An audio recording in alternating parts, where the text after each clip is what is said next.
నమస్తే welcome to four sites TV. Anantapur కరువు కాటకాలను చూసి చలించిపోయిన స్పెయిన్ దేశస్థుడు విన్సెంట్ ఫెర్రర్ 1969లో రూరల్ డెవలప్మెంట్ ట్రస్ట్ ఆర్డీటీ సంస్థను ఏర్పాటు చేశారు. జిల్లా వ్యాప్తంగా విద్యా సంస్థలు, ఆసుపత్రులు నిర్మించి ప్రజలకు సేవలు చేస్తూ ఇక్కడే స్థిర నివాసం ఏర్పరచుకున్నారు. ప్రస్తుతం వారి కుమారుడు ఫెర్రర్ ఈ సంస్థను నడుపుతున్నాడు. బీజేపీ ప్రభుత్వం ఫారిన్ కాంట్రిబ్యూషన్ రెగ్యులేషన్ యాక్ట్ను అమలు చేయడం ద్వారా విదేశీ విరాళాలు నిలిచిపోయాయి. దీంతో ఆర్డీటీ కార్యకలాపాలకు 8 నెలలుగా అడ్డంకులు ఏర్పడ్డాయి. ఈ సంస్థకు మినహాయింపు ఇవ్వాలని అనంతపురంలోని టవర్ క్లాక్ వద్ద రాజ్యాంగ పరిరక్షణ సమితి ఆర్పీసీఎస్ వ్యవస్థాపకుడు నాగరాజు నిరసన దీక్ష చేపట్టారు. నాగరాజుతో మా ప్రతినిధి హనుమంతు ఫేస్ టు ఫేస్. భారతదేశంలోనే అత్యంత కరువు జిల్లా మన అనంతపురం జిల్లా కరువు కాటకాలను చూసి చెల్లించిపోయిన విన్సెంట్ ఫెర్రర్ గారు సుమారుగా 1969లోనే అనంతపురం జిల్లాకు వచ్చేసి ఇక్కడున్న స్థితిగతులను పరిశీలన చేసి ఇక్కడ ప్రజలకు న్యాయం చేయాలి అనే ఉద్దేశంతో రూరల్ డెవలప్మెంట్ ట్రస్ట్ పేరుతో ఆర్డీటీ సంస్థను ఏర్పాటు చేశారు. అప్పటి నుంచి ఇప్పటి వరకు సుమారుగా కొన్ని వేల మందికి ఇళ్లను సొంతంగా కట్టిస్తడమే కాకుండా 3 ఆసుపత్రులను కట్టారు. సుమారుగా 15,000 మంది విద్యార్థులకు ప్రతి సంవత్సరం విద్యను అభ్యసించే ఏర్పాటు చేస్తున్నారు. ఇవన్నీ విదేశీ విరాళాల ద్వారా చేస్తున్న పరిస్థితి. అయితే ఎఫ్సిఆర్సి విదేశీ నిధులు నియంత్రణ చట్టం తీసుకురావడంతో ఆ సంస్థ పూర్తి స్థాయిలో మరుగున పడే పరిస్థితి ఏర్పడిందని చెప్పి అనంతపురం నగరానికి చెందిన ఆర్పీఎస్ వ్యవస్థాపకుడు నాగరాజు గారు ఆవేదన వ్యక్తం చేస్తున్నారు. ఈరోజు అనంతపురం నగరంలోని గాంధీ విగ్రహం వద్ద తన నిరసన వ్యక్తం చేస్తున్న పరిస్థితి. మన అనంతపురం జిల్లాలో ఆర్డీటీ సంస్థను కాపాడాలని ఆయన విజ్ఞప్తి చేస్తున్నారు. అసలు ఈ విదేశీ నిధులు నియంత్రణ చట్టం ద్వారా అనంతపురం ఆర్డీటీ సంస్థ ఏ విధంగా నష్టపోతుంది అనే దానిపై ఆయన అడిగి తెలుసుకుందాం. అన్న చెప్పండినా, మీరు ఈరోజు ఈ విధంగా ఈ కార్యక్రమాన్ని నిర్వహిస్తున్నారు. విదేశీ నియంత్రణ చట్టం ద్వారా అందులో పొందుపరిచిన వివరాలు కావచ్చు, అందులో వాళ్ళు ఏ ఆంక్షలు విధించారు, దానివల్ల ఈ ఆర్డీటీ ఏ విధంగా నష్టపోతుంది, పూర్తి స్థాయిలో వివరంగా చెప్పగలరు? ముందుగా మీడియా మిత్రులకు నమస్కారం. ఈరోజు భారతదేశంలో అత్యంత కరువు కాటకాలకు నిలయం అనంతపూర్ జిల్లా, రాయలసీమ ప్రాంతం.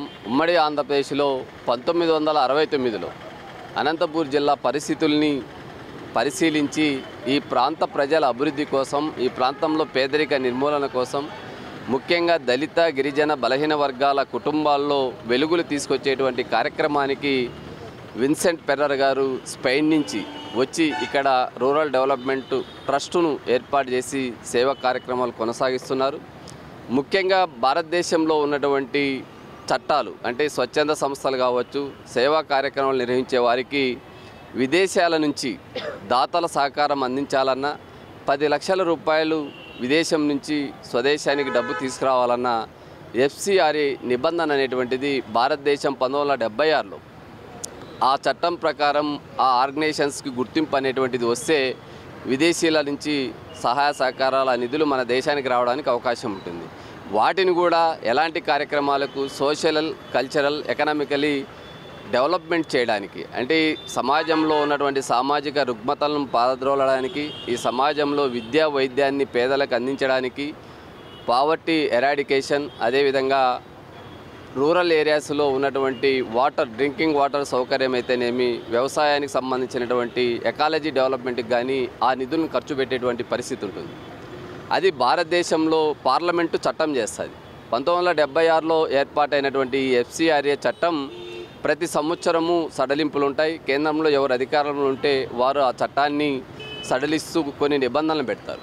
కానీ భారతీయ జనతా పార్టీ అధికారంలోకి వచ్చిన తర్వాత భారతదేశంలో దాదాపు వేలాది స్వచ్ఛంద సంస్థల్ని ఈ చట్టం ద్వారా వారి గొంతు నొక్కివేయడం జరిగింది. ఒకవైపు నరేంద్ర మోడీ గారు విదేశాలకు వెళ్ళి విదేశీ పెట్టుబడులు భారతదేశంలో పెట్టండి అని చెప్పి అక్కడ మాట్లాడతాడు. కానీ ఒక స్వచ్ఛంద సంస్థను ఏర్పాటు చేసుకొని వారి యొక్క క్రెడిబిలిటీ ద్వారా, వారు ఇస్తున్నటువంటి సర్వీసెస్ ద్వారా, హెల్త్ కావచ్చు, ఎడ్యుకేషన్ కావచ్చు, ఎకాలజీ కావచ్చు, ఉమెన్ ఎంపవర్మెంట్ కావచ్చు, అనేక అంశాల్లో వారు ప్రతి అంశాన్ని డాక్యుమెంట్ చేసిన తర్వాత అక్కడ ఇచ్చేటువంటి దాతల నుంచి నిధులు రావడం జరుగుతుంది. అది ఆ అకౌంట్కి ఏ స్వచ్ఛంద సంస్థ అయితే ఆ ఎఫ్సిఆర్ఏ అనుమతులు ఉన్నాయో ఆ సంస్థకు మాత్రమే ఫారెన్ నుంచి నిధులు వచ్చేటువంటి అవకాశం ఉంటుంది. ఎఫ్సిఆర్ఏ రిజిస్ట్రేషన్ లేకపోతే ఆ నిధులు రావు. కానీ ఇప్పుడు గత 10 సంవత్సరాలుగా భారతీయ జనతా పార్టీ దేశంలో అనేక స్వచ్ఛంద సంస్థల్ని క్రిస్టియన్ మోటివ్తోనో ముస్లిం మత సంస్థలను లేదా హిందూ ధార్మిక సంస్థ రకరకాల సంస్థల్ని క్లోజ్ చేయడం జరిగింది. వారికి అనుకూలమైనటువంటి వారిని కొనసాగిస్తున్నారు. కానీ మనం అప్పీల్ ఏమంటే అనంతపూర్ జిల్లా, రాయలసీమ జిల్లా, ఉమ్మడి ఆంధ్రప్రదేశ్లో రూరల్ డెవలప్మెంట్ ట్రస్టు ఏ రోజు వారు చెప్పినటువంటి మాటలు మత మార్పిడి అనేటువంటిది జరగడం లేదు. 55 సంవత్సరాలుగా ఈ ప్రాంత అభివృద్ధి కోసం, ఈ ప్రాంత సంక్షేమం కోసం ఎస్సీ ఎస్టీ బీసీ మహిళల్లో కావచ్చు వారి కుటుంబాల్లో వెలుగులు నింపేటువంటి కార్యక్రమం చేపడుతున్నటువంటి రూరల్ డెవలప్మెంట్ ట్రస్టును ఈరోజు ఈ విధమైనటువంటి నిబంధనల పేరుతో రెన్యువల్ చేయకోకుండా, ఎందుకంటే ప్రతి సంవత్సరం సెప్టెంబర్ మాసంలో ఆ సంస్థకు సంబంధించినటువంటి రెన్యువల్స్ ఉంటాయి. మనం ఇండియాలో ఇన్కమ్ ట్యాక్స్ పేకి ఏ విధమైనటువంటి మ్యాండేటరీ మంత్ ఉంటుందో అలా ఈ ఎఫ్సిఆర్ఐ అనుమతులు రెన్యువల్స్ కూడా ఆ సెప్టెంబర్ నెలలో చేయాల్సి ఉంటుంది. కానీ రూరల్ డెవలప్మెంట్ ట్రస్ట్కి వచ్చేపాటికి ఈరోజు వారు రెన్యువల్స్ కొనసాగించకపోవడం అనేది కేంద్ర ప్రభుత్వం చేస్తున్నటువంటి పెద్ద పొరపాటుగా మేము భావిస్తున్నాం. దీన్ని రాజకీయాలకు ముడిపెట్టద్దండి. అనంతపూర్ జిల్లా ప్రజలు, అనంతపూర్ జిల్లా ప్రాంత అభివృద్ధి కోసం రూరల్ డెవలప్మెంట్ ట్రస్టు 1969లో ఏర్పడి ఇప్పటి వరకు ఎలాంటి రూల్స్ వయలేషన్ జరగకోకుండా కార్యక్రమాలు కొనసాగుతున్నాయి. వారి నుంచి అనేక లక్షల మంది, దాదాపు ఒక సింపుల్గా చెప్పాలంటే 3000 మంది రెగ్యులర్ ఎంప్లాయీ స్టాఫ్ ఉన్నారు. 3000 కుటుంబాలకు ప్రత్యక్షంగా వారి నుంచి బెనిఫిట్ అవుతుంది. అదేవిధంగా 1 లక్ష కుటుంబాలకు శాశ్వత గృహ నిర్మాణాలను ఏర్పాటు చేయడం జరిగింది. ఇదే సందర్భంగా 5 లక్షల కుటుంబాలు ఉమ్మడి ఆంధ్రప్రదేశ్లో, తెలంగాణ, ఆంధ్రాలో 3500 గ్రామాల్లో 5 లక్షల కుటుంబాలకు ఇప్పటికీ వారి సేవా కార్యక్రమాలు కొనసాగుతున్నాయి. ఇలాంటి పరిస్థితిలో ఆ సంస్థకు రెన్యువల్ పేరుతో ఆపినటువంటి ఎఫ్సిఆర్ఏ నిబంధనలను వెంటనే రెన్యువల్ చేయాలని చెప్పి ఈరోజు అనంతపూర్ జిల్లాలో ఉన్నటువంటి ప్రతి పౌరుడు, ఆర్డీటీ సంస్థ ద్వారా సహాయం పొందినటువంటి వారు కావచ్చు, ఆర్డీటీని ప్రేమించేవారు కావచ్చు, ఆర్డీటీ పట్ల ఈ సమాజానికి జరుగుతున్న మేలుని గుర్తించి ఈరోజు ఆ సంస్థకు అండగా నిలబడాలని చెప్పి రాజ్యాంగ పరిరక్షణ సమితి వ్యవస్థాపకులుగా రాజ్యాంగంలో ఇచ్చినటువంటి హక్కుల్ని కాపాడుకునే బాధ్యత ప్రతి పౌరునికి ఉంటుంది. ఆ హక్కుల్ని అమలు చేసేటువంటి బాధ్యత కేంద్రంలోనూ రాష్ట్రంలో అధికారంలో ఉన్నటువంటి పాలకులకు ఉంటుంది. ఈరోజు ఒక్కటే మేము అడుగుతున్నాం, ఆంధ్రప్రదేశ్లో అన్ని రాజకీయ పార్టీలు రూరల్ డెవలప్మెంట్ యొక్క సేవా కార్యక్రమాలు వారు విపత్తు సమయంలో కరోనా కావచ్చు, దివిసీమ తుఫాను కావచ్చు, భూకంపాల సమయంలో కావచ్చు, ఈ ప్రాంతంలోను, రాష్ట్రంలోను, దేశంలో వారు అందించినటువంటి సేవలు రాజకీయ పార్టీలు మరొక్కసారి గుర్తుంచుకొని ఈరోజు ప్రతి ఒక్క రాజకీయ పార్టీ మాంచు పెర్రర్ గారికి, అంటే విన్సెంట్ పెర్రర్ గారు ప్రారంభించినటువంటి ఆశయాలను ఆయన కుమారుడు మాంచు పెర్రర్ గారు కొనసాగిస్తున్నారు. ఈరోజు ఆ సంస్థకు నిధులు రాకపోతే ఆ కుటుంబానికి నష్టం కాదు. దాదాపు 3000 మంది ఉద్యోగస్తులకు, 5 లక్షల కుటుంబాలకు, 1 లక్ష మంది మహిళలకు, వేలాది మంది విద్యార్థులకు, వేలాది మంది మానసిక వికలాంగులు, ఫిజికలీ ఛాలెంజ్డ్ పిల్లలకు దీని ద్వారా నష్టం జరుగుతుంది. ఆ నిధులు ఆగిపోతే వారికి అందాల్సినటువంటి సేవలు ఆగిపోతాయి.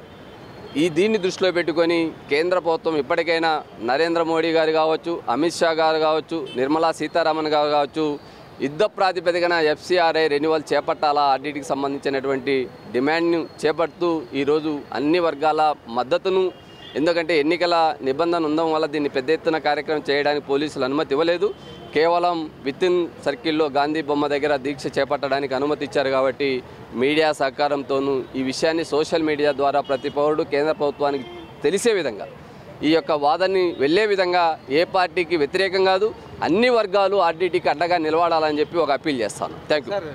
కేంద్ర నిఘా సంస్థ మరియు కేంద్ర హోంశాఖ మంత్రిత్వ శాఖ ఆధ్వర్యంలో పెద్ద ఎత్తున సుమారుగా 1100 కంపెనీలు, 1100 ట్రస్టులపైన ఈ విధంగా నిలిపివేసిన పరిస్థితి. దీంతో మన అనంతపురంలో ఉన్న ఆర్డీటీ సంస్థకు ముఖ్యంగా మత మార్పిడులు చేస్తున్నారనే ఉద్దేశంతోనే ఈ కార్యక్రమాన్ని, ఈ నిధులను ఆపేశారని చెప్పి చెప్తున్న పరిస్థితి. దీన్ని ఏ విధంగా క్లారిటీ ఇస్తారు? ఇది పూర్తి అవాస్తవం. కేంద్ర దర్యాప్తు సంస్థ నిజంగా వారు ఫీల్డ్ లెవెల్లో వాస్తవాలను పరిశీలిస్తే వాస్తవాలు తెలుస్తాయి. లేదు, భారతీయ జనతా పార్టీకి అనుకూలంగా, హిందుత్వానికి అనుకూలంగా పనిచేస్తున్నటువంటి కొన్ని సంస్థలు ఏవైనా, బజరంగ దళ్ కావచ్చు, విశ్వ హిందూ పరిషత్ కావచ్చు, ఆర్ఎస్ఎస్ కావచ్చు, ఇలాంటి సంస్థలు ఏవైనా ఆర్డీటీ ఈరోజు అందిస్తున్నటువంటి సేవల వల్ల దళితుల జీవితాల్లో, వారి కుటుంబాల్లో ఆర్థిక అభివృద్ధి, సామాజిక స్థితిగతుల్లో మార్పు వచ్చింది. గిరిజన కుటుంబాల్లో పెద్ద ఎత్తున మార్పు వచ్చింది. బలహీన వర్గాల మహిళల్లో ఈరోజు ఆర్థికంగా అభివృద్ధి పైన మార్పు వచ్చింది. ఇలాంటి పరిస్థితులన్నింటినీ దృష్టి పెట్టుకొని ఆ వర్గాల మీద కక్ష ఉన్నటువంటి భారతీయ జనతా పార్టీ, ఆ వర్గాల అభివృద్ధిని అడ్డుకునేటువంటి భారతీయ జనతా పార్టీ అనుబంధ సంస్థలు ఇచ్చినటువంటి ఆర్ఎస్ఎస్ భావజాలంతో ఉన్నటువంటి సంస్థలు ఇచ్చినటువంటి నివేదికను బేస్ చేసుకొని కేంద్ర దర్యాప్తు సంస్థ ఈ విధమైనటువంటి ఆరోపణలు, ఈ విధమైనటువంటి అడ్డంకులు సృష్టించడం అనేటువంటిది అవాస్తవము అని చెప్పి, ఎందుకంటే 1990 నుంచి నేను కూడా రూరల్ డెవలప్మెంట్ స్టూడెంట్ గాను, సోషల్ వర్క్ స్టూడెంట్ గాను, సోషల్ వర్క్లో పిహెచ్డి చేసిన విద్యార్థిగా వారి యొక్క సర్వీసెస్లో కేస్ స్టడీని అనేక కార్యక్రమాలు చేపట్టాను. కాబట్టి నేను ఆ సంస్థ ద్వారా బెనిఫిషియర్ కాదు, ఆ సంస్థ చేపట్టేటువంటి సేవా కార్యక్రమాలకు ఒక అభిమానిగాను, వారు చేస్తున్నటువంటి ఒక పేదరిక నిర్మూలనకు వారు కృషి చాలా హర్షించదగ్గ విషయం అని చెప్పి ఈరోజు వారికి అండగా నిలబడడానికి ఆ సంస్థను కాపాడుకుందాం. ఇది అనంతపూర్ జిల్లా, రాయలసీమ ప్రజలు, ఆంధ్రప్రదేశ్ తెలుగు మాట్లాడేటువంటి ప్రతి ఒక్కరికి బాధ్యత ఉంది అని చెప్పి, ఎందుకంటే 15,000 మంది పైబడి ఉన్నత విద్యను అభ్యసించారు. ఈరోజు వేలాది మంది కార్పొరేట్ కంపెనీలో జాబ్ చేస్తున్నారు, వేలాది మంది క్రీడాకారులను తయారు చేశారు. అవన్నీ మన కళ్ళ ముందు కనిపిస్తున్నటువంటి వాస్తవాలు. దాన్ని దృష్టిలో పెట్టుకొని ఎఫ్సిఆర్ఏని వెంటనే రెన్యువల్ చేయాలని మాత్రమే భారతీయ జనతా పార్టీని మేము డిమాండ్ చేస్తాం. విదేశీ నిధుల నియంత్రణ చట్టాన్ని వెంటనే ఉపసంహరించుకోవాలని అనంతపురం జిల్లాలో ఉన్న రూరల్ డెవలప్మెంట్ ట్రస్ట్ను రావాల్సిన నిధులను వెంటనే వచ్చేలా చేయాలని చెప్పి ఇక్కడ ఆయన పోతుల నాగరాజు గారు విజ్ఞప్తి చేసిన పరిస్థితి. ఖచ్చితంగా రూరల్ డెవలప్మెంట్ ట్రస్ట్కి తాము అన్ని విధాలా ముందుంటామని, ఇప్పటి వరకు సేవలు అందించిన వారికి ప్రత్యక్షంగాను పరోక్షంగాను లక్షల మంది ఇందువల్ల ఉపయోగపడ్డారని చెప్పి దీన్ని రోడ్డున పడకుండా చూడాలని చెప్పి తెలియజేసిన పరిస్థితి. చూస్తూనే ఉండండి. అనంతపురం నుంచి 4 సైడ్ న్యూస్ కెమెరామెన్ దాదాపుతో హనుమంత్.